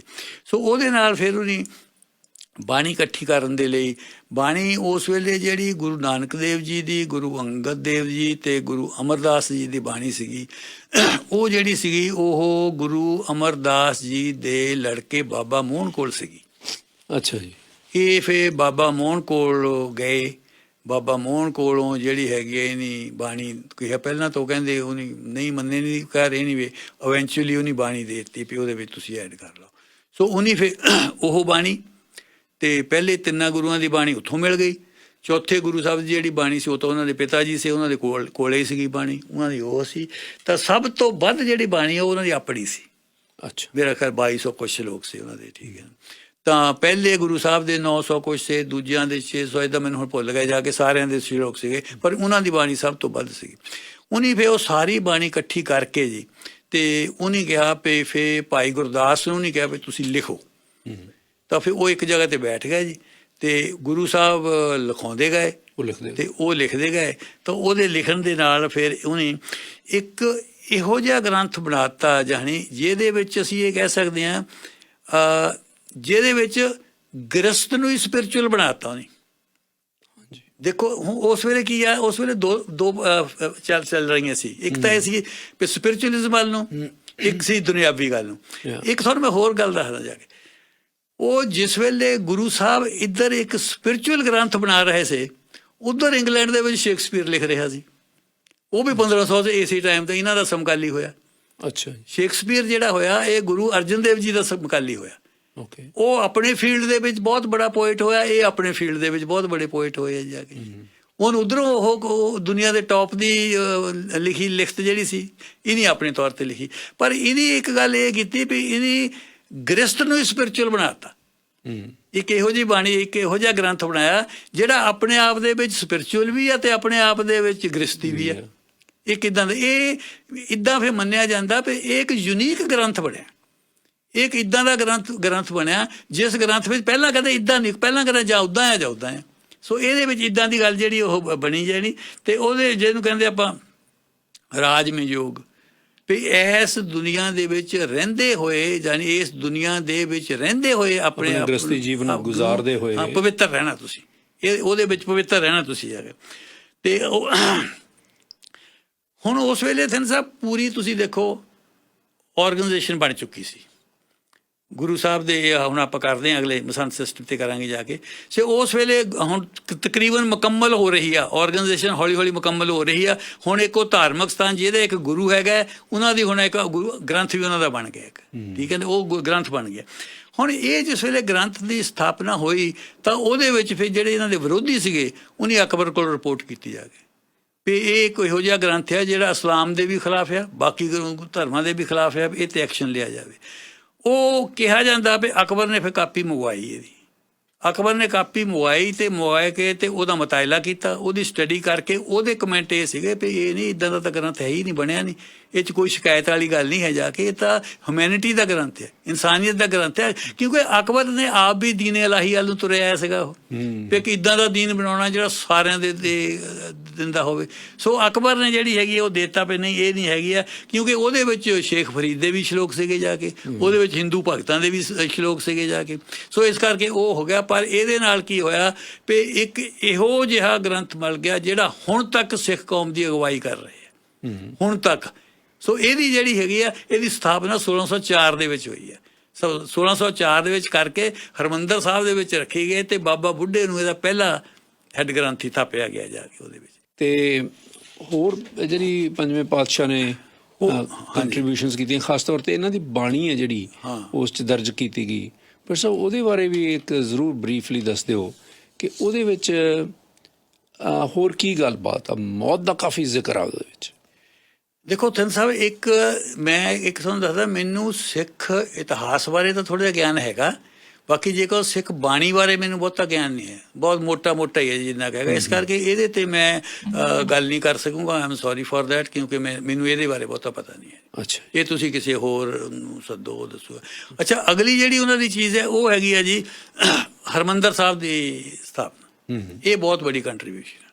ਇਹ ਗੁਰੂ ਸਾਹਿਬ ਨੇ ਫਿਰ ਕਿਹਾ ਵੀ, ਜਿੱਦਾਂ ਮੈਂ ਪਹਿਲਾਂ ਦੱਸਿਆ ਸੀ ਵੀ ਉਹਨੇ ਕਿਹਾ ਵੀ ਜੇ ਨਵੇਂ ਧਰਮ ਨੇ ਐਸਟੈਬਲਿਸ਼ ਕਰਨਾ ਤੇ ਉਹਨੂੰ ਇੱਕ ਆਪਣੇ ਗ੍ਰੰਥ ਦੀ ਲੋੜ ਆ, ਉੱਦਾਂ ਹੀ ਉਹਨਾਂ ਨੂੰ ਇੱਕ ਸੈਂਟਰਲ ਪਲੇਸ ਦੀ ਵੀ ਲੋੜ ਹੈ, ਵਰਸ਼ਿਪ ਦੀ ਜਗ੍ਹਾ ਦੇ ਲਈ ਵੀ, ਪੂਜਾ ਪਾਠ ਕਰਨ ਦੇ ਲਈ ਵੀ ਇੱਕ ਹੈ ਜਿੱਥੇ ਸਿੱਖ ਆ ਸਕਣ ਔਰ ਆਪਣੇ ਸ਼ਰਧਾ ਦੇ ਨਾਲ ਮੱਥਾ ਟੇਕ ਸਕਣ ਔਰ ਉੱਥੋਂ ਗਾਈਡੈਂਸ ਲੈ ਸਕਣ। ਜਿੱਦਾਂ ਉਹਨੇ ਹੁਣ ਦੇਖਿਆ ਨਾ ਵੀ ਜਿੰਨੇ ਵੀ ਪਹਿਲਾਂ ਬੜੇ ਧਰਮ ਹੈਗੇ ਆ, ਉਹਨਾਂ ਸਾਰਿਆਂ ਕੋਲ ਆਪਣੀ ਆਪਣੀ ਸੈਂਟਰਲ ਪਲੇਸਿਸ ਹੈਗੀ।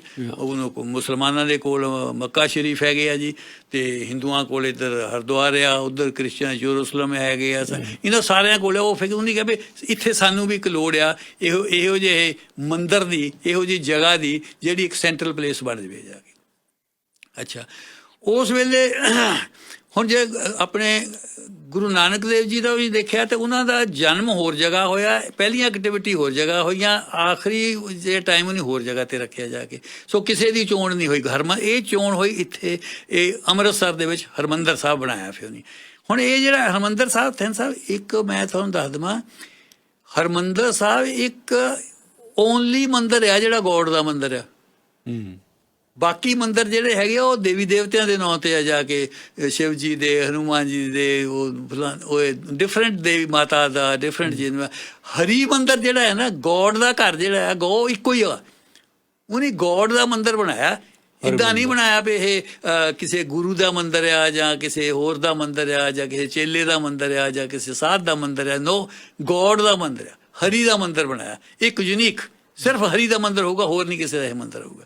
ਅੱਛਾ, ਉਹਦੇ ਵਿੱਚ ਫਿਰ ਉਹਨੇ ਕੀਤਾ, ਇੱਕ ਉਹਨੇ ਇਹ ਕੀਤਾ, ਆਮ ਤੌਰ ਦੇ ਉੱਤੇ ਜਿਹੜਾ ਟੈਂਪਲ ਹੁੰਦਾ ਸੀ ਉਹਦਾ ਦਰਵਾਜ਼ਾ ਇੱਕ ਪਾਸੇ ਹੁੰਦਾ ਸੀ, ਇਹਨੇ ਉਹਦੇ ਦਰਵਾਜ਼ੇ ਚਾਰੇ ਪਾਸੇ ਰੱਖੇ ਜੀ। ਉਹਨੇ ਕਿਹਾ ਵੀ ਇਹ ਦਰਵਾਜ਼ੇ ਚਾਰੇ ਹੀ ਦਰਵਾਜ਼ੇ ਪਾਸੇ ਰੱਖਣ ਦਾ ਮਤਲਬ ਇਹ ਹੈਗਾ ਵੀ ਸਾਰਿਆਂ ਲਈ ਖੁੱਲ੍ਹਾ, ਕੋਈ ਕਿਧਰੋਂ ਆ ਜਾਵੇ, ਕੋਈ ਵੀ ਕਿਧਰੋਂ ਆ ਜਾਵੇ। ਕਈ ਬੰਦੇ ਇਹ ਵੀ ਕਹਿੰਦੇ ਆ ਵੀ ਕਿਉਂਕਿ ਚਾਰ ਜ਼ਾਤਾਂ ਸੀਗੀਆਂ, ਉਹ ਜ਼ਾਤ ਪਾਤ ਨੂੰ ਮਾਰਨ ਦੇ ਲਈ ਵੀ ਇਹਦੇ ਚਾਰ ਦਰਵਾਜ਼ੇ ਹੋ ਸਕਦਾ ਬਣਾਏ ਹੋਣ, ਤਾਂ ਕਿ ਵੀ ਇਹਦੇ ਵਿੱਚ ਇਹ ਨਹੀਂ ਹੈ ਵੀ ਇੱਕੋ ਹੀ ਜ਼ਾਤ ਐਂਟਰ ਹੋ ਸਕਦੀ ਆ, ਇਹ ਸਾਰੇ ਹੀ ਐਂਟਰ ਹੋ ਸਕਦੇ ਜਾ ਕੇ। ਸੋ ਇਹ ਜਿਹੜਾ ਮੰਦਰ ਦੀ ਸਥਾਪਨਾ ਇਸ ਕਰਕੇ ਵੀ ਹੋਈ ਹੈ। ਔਰ ਥਿੰਦ ਸਾਹਿਬ, ਇੱਕ ਉੱਥੋਂ ਜਿਹੜੀ ਬਹੁਤੇ ਚਾਂਸਸ ਹੈਗੇ ਆ, 90-95% ਇਹ ਗੱਲ ਸਹੀ ਮੰਨੀ ਜਾਂਦੀ ਹੈਗੀ ਜਾ ਕੇ ਵੀ ਉਹਦੀ ਜਿਹੜੀ ਨੀਂਹ ਸੀ ਉਹ ਮੀਆਂ ਮੀਰ ਤੋਂ ਰਖਾਈ ਹੋਣੀ। ਮੀਆਂ ਮੀਰ ਜਿਹੜੇ ਆ ਉਹ ਇੱਕ ਮੁਸਲਮਾਨ ਸੂਫੀ ਫਕੀਰ ਸੀਗੇ। ਉਹਨਾਂ ਦਾ ਮਕਬਰਾ ਉੱਥੇ ਲਾਹੌਰ ਦੇ ਵਿੱਚ ਹੈਗਾ, ਮੈਂ ਵੀ ਗਿਆ ਉੱਥੇ ਜੀ। ਤੇ ਉਹਨਾਂ ਨੂੰ ਬੇਨਤੀ ਕੀਤੀ ਵੀ ਤੁਸੀਂ ਇਹਦੀ ਨੀਂਹ ਰੱਖੋ ਆ ਕੇ।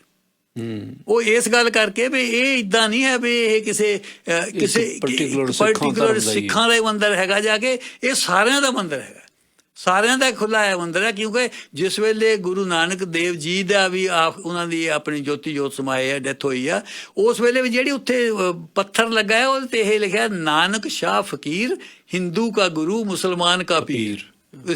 ਸੋ ਉਸੇ ਟ੍ਰੈਡੀਸ਼ਨ ਨੂੰ ਬਰਕਰਾਰ ਰੱਖਦੇ ਹੋਏ ਜਾ ਕੇ ਉਹਨੇ ਮੀਆਂ ਮੀਰ ਨੂੰ ਬੇਨਤੀ ਕੀਤੀ ਵੀ ਤੁਸੀਂ ਆ ਕੇ ਇਹਦੀ ਨੀਂਹ ਰੱਖੋ। ਸੋ ਇੱਕ ਮੁਸਲਮਾਨ ਨੇ ਉਹਦੀ ਨੀਂਹ ਰੱਖੀ ਜਾ ਕੇ।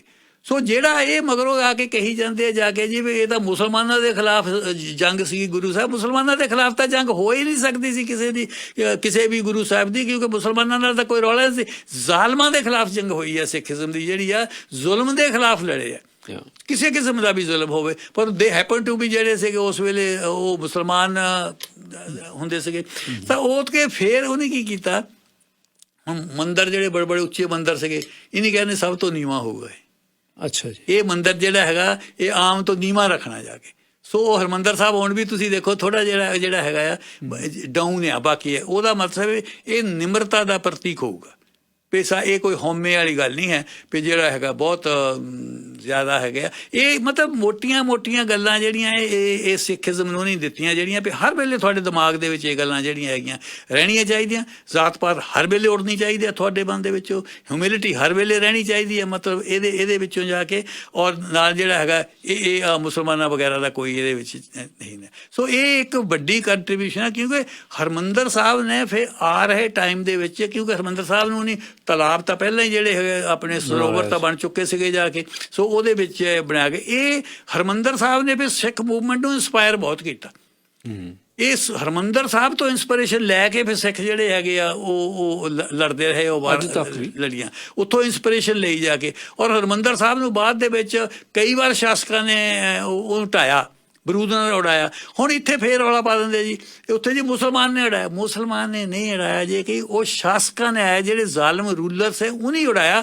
ਉਹ ਹੈਪਨ ਟੂ ਵੀ ਸੀ ਵੀ ਉਹਨਾਂ ਦਾ ਰਿਲੀਜਨ ਉਸ ਵੇਲੇ ਉਹ ਮੁਸਲਮਾਨ ਧਰਮ ਸੀ, ਜਾਂ ਉਹ ਇਸ ਗੱਲ ਨੂੰ ਯੂਜ਼ ਕਰਦੇ ਸੀਗੇ ਵੀ ਅਸੀਂ ਮੁਸਲਮਾਨ ਜਿਹੜੀ ਹੈਗੀ ਹੈ ਸਿੰਪਥੀ ਲੈ ਸਕੀਏ ਜਾ ਕੇ। ਪਰ ਉਹਦੇ ਵਿੱਚ ਇਹ ਨਹੀਂ ਹੈ ਵੀ ਜਾ ਕੇ ਇਹ ਮੁਸਲਮਾਨਾਂ ਦਾ ਰੌਲਾ ਸੀਗਾ, ਉਹ ਜ਼ਾਲਮਾਂ ਦਾ ਕੰਮ ਸੀਗਾ। ਇਹ ਇਸ ਤਰ੍ਹਾਂ ਹਿਸਟਰੀ ਨੂੰ ਨਹੀਂ ਲੈਂਦੇ ਹੈ ਜਾ ਕੇ। ਅੱਛਾ, ਉਹ ਫਿਰ ਤੁਸੀਂ ਦੇਖੋ ਕਿ ਉਹਦੇ ਹੁਣ ਤੱਕ ਹਰਿਮੰਦਰ ਸਾਹਿਬ ਬਾਅਦ ਦੇ ਵਿੱਚ ਵੀ ਮਹਾਰਾਜਾ ਰਣਜੀਤ ਸਿੰਘ ਦੇ ਸਾਨੂੰ ਗੋਲਡਨ ਟੈਂਪਲ ਬਣ ਗਿਆ। ਪਰ ਇਹ ਜਿਹੜੀ ਹੈ ਇਹ ਇਹਨਾਂ ਦੀ ਸਭ ਤੋਂ ਵੱਡੀ ਕੰਟਰੀਬਿਊਸ਼ਨ ਹੈ। ਬੜੀਆਂ ਕੰਟਰੀਬਿਊਸ਼ਨਾਂ ਦੇ ਵਿੱਚੋਂ ਇੱਕ ਇਹ ਆ, ਜਿੱਦਾਂ ਮੈਂ ਪਹਿਲਾਂ ਕਿਹਾ ਸੀ ਵੀ ਇਹਨਾਂ ਦਾ ਟਾਈਮ ਜਿਹੜਾ ਫੁੱਲ ਆਫ ਈਵੈਂਟ ਸੀਗਾ, ਭਰਿਆ ਸੀਗਾ ਈਵੈਂਟ ਦੇ ਨਾਲ। ਪਰ ਸਭ ਜਿਹੜਾ ਮਸੰਦਾਂ ਦਾ ਕਨਸੈਪਟ ਸੀ, ਮਸੰਦ ਸਿਸਟਮ ਸੀ, ਉਹ ਵੀ ਗੁਰੂ ਸਾਹਿਬ ਦੇ ਵੇਲੇ, ਗੁਰੂ ਅਰਜਨ ਦੇਵ ਜੀ ਵੇਲੇ ਸਥਾਪਿਤ ਹੋਇਆ। ਜ਼ਿਆਦਾ ਟਾਈਮ ਇਸ ਗੱਲ ਦੇ ਉੱਤੇ ਮੈਂ ਲਾਤਾ ਕਿਉਂਕਿ ਮੈਂ ਚਾਹੁੰਦਾ ਸੀ ਕਿ ਪੰਜਾਬ ਦੇ ਵਿੱਚ ਜਿਹੜੀ ਪੈਜ਼ੈਂਟ ਮੂਵਮੈਂਟ ਆ ਇਹਦੇ ਓਰੀਜਨ ਬਾਰੇ ਕੋਈ ਜਿਹੜੇ ਹੈ ਵਿਦਵਾਨ ਆਉਣ ਅੱਗੇ ਤੇ ਇੱਥੇ ਖੋਜ ਕਰਨ ਜਾ ਕੇ, ਠੀਕ ਹੈ, ਕਿਉਂਕਿ ਇਹ ਵੱਡੀ ਮੂਵਮੈਂਟ ਆ ਪੰਜਾਬ ਦੀ, ਜਿਹੜੀ ਪੈਜ਼ੈਂਟ ਦੀ ਸਟਰਗਲ ਹੈ ਆਪਣੀਆਂ ਜ਼ਮੀਨਾਂ ਦੇ ਲਈ। ਇਹ ਮੇਰੇ ਖਿਆਲ ਸ਼ੁਰੂ ਉਸ ਵੇਲੇ ਤੋਂ ਹੋਈ, ਤਾਂ ਮੈਂ ਇਹਦੇ 'ਤੇ ਜ਼ਿਆਦਾ ਜ਼ੋਰ ਰੱਖਿਆ।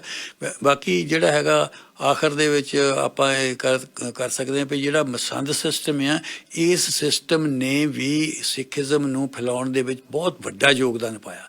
ਮਸੰਦ ਸਿਸਟਮ ਦਾ ਸੀ, ਮਸੰਦ ਦਾ ਮਤਲਬ ਉੱਚੀ ਜਗ੍ਹਾ ਤੇ ਬੈਠਣ ਵਾਲਾ ਬੰਦਾ ਜਿਹੜਾ ਸੀਗਾ, ਉਹ ਗੁਰੂ ਸਾਹਿਬ ਨੇ ਫਿਰ ਕਈ ਤਾਂ ਕਹਿੰਦੇ ਵੀ ਸ਼ੁਰੂ ਤਾਂ ਸ਼ਾਇਦ ਗੁਰੂ ਰਾਮਦਾਸ ਦੇ ਵੇਲੇ ਵੀ ਥੋੜ੍ਹਾ ਜਿਹਾ ਹੋਇਆ ਸੀ ਇਹ, ਪਰ ਇਹਦਾ ਅਸਲੀ ਰੂਪ ਦੇ ਵਿੱਚ ਜਿਹੜਾ ਆਇਆ ਗੁਰੂ ਅਰਜਨ ਦੇਵ ਜੀ ਦੇ ਟਾਈਮ ਦੇ ਵਿੱਚ ਇਹ ਹੈ। ਇਹ ਬਹੁਤ ਇੰਪੋਰਟੈਂਟ ਰੋਲ ਕੀਤਾ ਹੈ ਡਿਵੈਲਪਮੈਂਟ, ਸਿੱਖੀਜ਼ਮ ਦੀ ਡਿਵੈਲਪਮੈਂਟ ਦੇ ਵਿੱਚ। ਸੋ ਉਹਦੇ ਵਿੱਚ ਕੀ ਹੋਇਆ, ਪਹਿਲਾਂ ਤਾਂ ਇਹਦੇ ਨਾਲ ਇਹ ਹੋਇਆ ਵੀ ਸਿੱਖੀਜ਼ਮ ਦੀ ਜਾਂ ਗੁਰੂਸ਼ਿਪ ਦੀ ਸੈਂਟਰਲ ਪਾਵਰ ਦੀ ਫਾਈਨੈਂਸ਼ੀਅਲ ਬਹੁਤ ਚੰਗੀ ਹੋ ਗਈ, ਫਾਈਨੈਂਸ਼ੀਅਲ ਪੋਜੀਸ਼ਨ ਬਹੁਤ ਚੰਗੀ ਹੋ ਗਈ, ਕਿਉਂਕਿ ਗੁਰੂ ਸਾਹਿਬ ਨੇ ਉਸ ਵੇਲੇ ਕਹਿ ਦਿੱਤਾ ਵੀ ਹਰ ਸਿੱਖ ਜਿਹੜਾ ਉਹ ਦਸਵੰਧ ਦੇਵੇ। ਦਸਵੰਧ ਦਾ ਕਨਸੈਪਟ ਵੀ ਇੱਥੋਂ ਸ਼ੁਰੂ ਹੋਇਆ ਜੀ। ਦਸਵੰਧ, ਔਰ ਦਸਵੰਧ ਇਕੱਠਾ ਕਿਹਨੇ ਕਰਨਾ ਸੀ, ਉਹ ਮਸੰਦਾਂ ਨੇ ਕਰਨਾ ਸੀ। ਔਰ ਮਸੰਦਾਂ ਨੇ ਬਹੁਤ ਵਧੀਆ ਕੰਮ ਕੀਤਾ ਸ਼ੁਰੂ ਦੇ ਵਿੱਚ ਸਿੱਖੀਜ਼ਮ ਦਾ ਪ੍ਰਚਾਰ ਕਰਨ ਦੇ ਵਿੱਚ, ਔਰ ਸਿੱਖੀਜ਼ਮ ਨੂੰ ਫਾਈਨੈਂਸ਼ੀਅਲ ਨੀਹਾਂ ਦੇ ਉੱਤੇ ਖੜਾ ਕਰਨ ਦੇ ਵਿੱਚ ਇਹ ਬੜਾ ਉਹਨੇ ਰੋਲ ਕੀਤਾ। ਫਿਰ ਅੰਮ੍ਰਿਤਸਰ ਦੇ ਹਰਿਮੰਦਰ ਸਾਹਿਬ ਦੀ ਕਾਰ ਸੇਵਾ ਦੇ ਵਿੱਚ ਵੀ ਨਹੀਂ ਵਲੰਟੀਅਰ ਲਿਆਂਦੇ, ਸੇਵਾਦਾਰ ਲਿਆਂਦੇ, ਜਿਹਨੇ ਆਪਣੇ ਕੀਤਾ, ਉਹ ਵੀ ਮਸੰਦਾਂ ਨੇ ਉਹਦੇ ਵਿੱਚ ਵੱਡਾ ਰੋਲ ਅਦਾ ਕੀਤਾ। ਸੋ ਉਸ ਈਵਨ ਤੁਸੀਂ ਦੇਖੋ ਗੁਰੂ ਹਰਗੋਬਿੰਦ ਸਾਹਿਬ ਦੇ ਟਾਈਮ ਦੇ ਵਿੱਚ ਵੀ ਜਦੋਂ ਫਿਰ ਲੜਾਕੂਆਂ ਜੰਗਜੂਆਂ ਦੀ ਲੋੜ ਹੁੰਦੀ ਸੀ ਨਾ, ਉਹ ਜੰਗਜੂ ਵੀ ਫਿਰ ਮਸੰਦਾਂ ਦੇ ਰਾਹੀਂ ਇਕੱਠੇ ਕੀਤੇ ਨਹੀਂ ਜਾ ਕੇ, ਉਹ ਮਸੰਦ ਭਰਤੀ ਕਰਦੇ ਸੀ ਪਿੰਡਾਂ ਦੇ ਵਿੱਚ ਜੱਟਾਂ ਦੇ ਮੁੰਡਿਆਂ ਨੂੰ, ਵੀ ਭਰਤੀ ਜਿਹੜਾ ਹੋਵੇ ਉੱਥੇ ਲੜਨਾ ਜਾ ਕੇ। ਸੋ ਸਿੱਖ ਜੰਗਜੂਆਂ ਦਾ ਜਿਹੜਾ ਸੀ ਉਹ ਵੀ ਮਸੰਦਾਂ ਨੇ ਬੜਾ ਰੋਲ ਅਦਾ ਕੀਤਾ, ਪੈਸੇ ਇਕੱਠੇ ਕਰਨ ਦੇ ਵਿੱਚ, ਸਿਪਾਹੀ ਭਰਤੀ ਕਰਨ ਦੇ ਵਿੱਚ, ਤੇ ਹੋਰ ਅੰਡਰਗਰਾਊਂਡ ਸੈੱਲ ਬਣਾਉਣ ਦੇ ਵਿੱਚ। ਅੱਛਾ, ਉਹ ਜਿਸ ਵੇਲੇ ਫਿਰ ਗੁਰੂ ਹਰਗੋਬਿੰਦ ਦੇ ਟਾਈਮ ਦੇ ਵਿੱਚ ਜਿਸ ਵੇਲੇ ਇਹ ਮੂਵਮੈਂਟ, ਉਹ ਕੰਮ ਬੜਾ ਸੋ ਮਸੰਦਾਂ ਦਾ ਸਿਸਟਮ ਗੁਰੂ ਸਾਹਿਬ ਨੇ ਸ਼ੁਰੂ ਕੀਤਾ। ਔਰ ਗੁਰੂ ਸਾਹਿਬ ਨੇ ਫਿਰ ਸਿੱਖ ਆਰਗੇਨਾਈਜੇਸ਼ਨ ਨੂੰ ਮਜ਼ਬੂਤ ਕਰਨ ਦੇ ਵਿੱਚ ਮਸੰਦ ਸਿਸਟਮ ਦਾ ਬਹੁਤ ਵੱਡਾ ਰੋਲ ਆ। ਪਰ ਹੌਲੀ ਹੌਲੀ ਇਹ ਸਿਸਟਮ ਜਿੱਦਾਂ ਆਪਾਂ ਨੂੰ ਪਤਾ ਫਿਰ ਖਰਾਬ ਹੁੰਦਾ ਗਿਆ, ਇਹ ਫਿਰ ਪੈਸੇ ਖਾਣ ਲੱਗ ਪਏ, ਮਸੰਦ ਆਪਣੇ ਕੋਲ ਰੱਖਣ ਲੱਗ ਪਏ। ਆਪ ਪਹਿਲਾਂ ਤਾਂ ਜੁਡੀਸ਼ਰੀ ਕੰਮ ਵੀ ਇਹੀ ਕਰਦੇ ਸੀ ਕਿਉਂਕਿ ਉਸ ਵੇਲੇ ਫਿਰ ਸਿੱਖ ਜਿਹੜੇ ਸੀਗੇ ਬਹੁਤੇ ਮੁਗਲਾਂ ਦੀਆਂ ਕੋਰਟਾਂ ਦੇ ਵਿੱਚੋਂ ਜਾਣੋਂ ਹਟ ਗਏ, ਉਹ ਆਪਣੇ ਫੈਸਲੇ ਮਸੰਦਾਂ ਦੇ ਰਾਹੀਂ ਕਰਾਉਣ ਲੱਗ ਪਏ। ਅੱਛਾ, ਸੋ ਉਹਦੇ ਨਾਲ ਕੀ ਹੋ ਗਿਆ ਜਾ ਕੇ ਇਹ ਸਾਰੀਆਂ ਚੀਜ਼ਾਂ ਨੇ ਥਿੰਦ ਸਾਹਿਬ ਜਾ ਕੇ ਬਾਅਦ 'ਚ ਵੀ ਆਪਾਂ ਕਰਾਂਗੇ, ਅੱਜ ਤਾਂ ਹੁਣ ਆਪਣੇ ਕੋਲ ਹੈ ਨਹੀਂ, ਜਾ ਕੇ ਕਿਸੇ ਸਮੇਂ ਨੈਕਸਟ ਰੱਖਾਂਗੇ ਗੁਰੂ ਸਾਹਿਬ ਦੀ ਸ਼ਹੀਦੀ ਦੇ ਬਾਰੇ, ਉਹਦੇ ਵਿੱਚ ਵੀ ਰੋਲ ਇਹਨਾਂ ਦਾ ਹੈਗਾ ਜਾ ਕੇ। ਮਸੰਦਾਂ ਦਾ ਰੋਲ ਇਸ ਕਰਕੇ ਆ ਵੀ ਉਹਨਾਂ ਨੂੰ ਇਹ ਲੱਗਣ ਲੱਗ ਪਿਆ ਵੀ ਤਾਂ ਇੱਕ ਆਰਗੇਨਾਈਜੇਸ਼ਨ ਬਣ ਗਈ, ਤਾਂ ਜੁਡੀਸ਼ੀਅਲ ਕੰਮ ਵੀ ਇਹੀ ਕਰਨ ਲੱਗ ਪਏ ਹੁਣ ਜਾ ਕੇ। ਜਦ ਤੁਹਾਡੇ ਦੋ ਸਿੱਖਾਂ ਦੇ ਵਿੱਚ ਝਗੜਾ ਹੁੰਦਾ ਸੀ, ਉਹ ਮੁਗਲਾਂ ਦੀ ਕੋਰਟ ਵਿੱਚ ਜਾਣ ਦੀ ਬਜਾਏ ਉਹ ਮਸੰਦਾਂ ਦੀ ਕੋਰਟ ਵਿੱਚ ਆ ਜਾਂਦੇ ਸੀ, ਔਰ ਜੇ ਮਸੰਦਾਂ 'ਚੋਂ ਨਹੀਂ ਫੈਸਲਾ ਹੁੰਦਾ ਸੀ ਤਾਂ ਗੁਰੂ ਸਾਹਿਬ ਦੀ ਕੋਰਟ ਦੇ ਵਿੱਚ ਆ ਜਾਂਦੇ ਹੁੰਦੇ ਸੀ। ਔਰ ਉਸ ਵੇਲੇ ਆਮ ਇਹ ਹੋ ਗਿਆ ਸੀਗਾ ਜਾ ਕੇ ਵੀ ਉਹਨਾਂ ਨੂੰ ਜਿਹੜਾ ਹੈਗਾ ਟਰੂ ਕਿੰਗ ਕਹਿਣ ਲੱਗ ਪਏ ਸੀ, ਵੀ ਅਸਲ ਜਿਹੜਾ ਸੱਚਾ ਪਾਤਸ਼ਾਹ ਹੈ ਉਹ ਆ। ਸੱਚਾ ਪਾਤਸ਼ਾਹ ਜਿਹੜਾ ਉਹ ਮੁਗਲਾਂ ਨੂੰ ਫਿਰ ਉਹ ਇੱਕ ਕਿਸਮ ਦਾ ਫਾਲਸ ਕਿੰਗ ਕਹਿਣ ਲੱਗ ਪਏ ਸੀ, ਨਹੀਂ ਅਸਲ ਸੱਚਾ ਪਾਤਸ਼ਾਹ ਇਹ ਆ। ਸੋ ਇਹ ਸਾਰੀਆਂ ਚੀਜ਼ਾਂ ਨੇ ਫਿਰ ਉਹ ਕਰਾਂਗੇ ਜਦ ਕਿਤੇ ਪ੍ਰੋਗਰਾਮ ਹੈ। ਅੱਜ ਦੇ ਲਈ ਸਿਰਫ ਮੇਰਾ ਖਿਆਲ ਆਪਾਂ ਇੰਨੇ ਹੀ ਕਰ ਲਾਂਗੇ। ਐਂਡ ਦੇ ਵਿੱਚ ਮੇਰੀ ਫੇਰ ਇਹ ਅਪੀਲ ਆ ਵੀ ਜਿਹੜੀ ਪ੍ਰੈਜ਼ੈਂਟ ਮੂਵਮੈਂਟ ਦਾ ਆਗਾਜ਼ ਹੈ, ਇਹਦੇ ਵਿੱਚ ਜੇ ਕਿਤੇ ਕੋਈ ਸਿੱਖ ਵਿਦਵਾਨ ਜਾਂ ਸਿੱਖ ਰਿਸਰਚ ਸਕਾਲਰ ਸੁਣਦੇ ਹੋਣ ਤਾਂ ਇਹ 'ਤੇ ਕੰਮ ਜ਼ਰੂਰ ਕਰਨ। ਥੈਂਕ ਯੂ ਵੈਰੀ ਮਚ ਜੀ। ਸਰ ਬਹੁਤ ਮਿਹਰਬਾਨੀ, ਸ਼ੁਕਰੀਆ।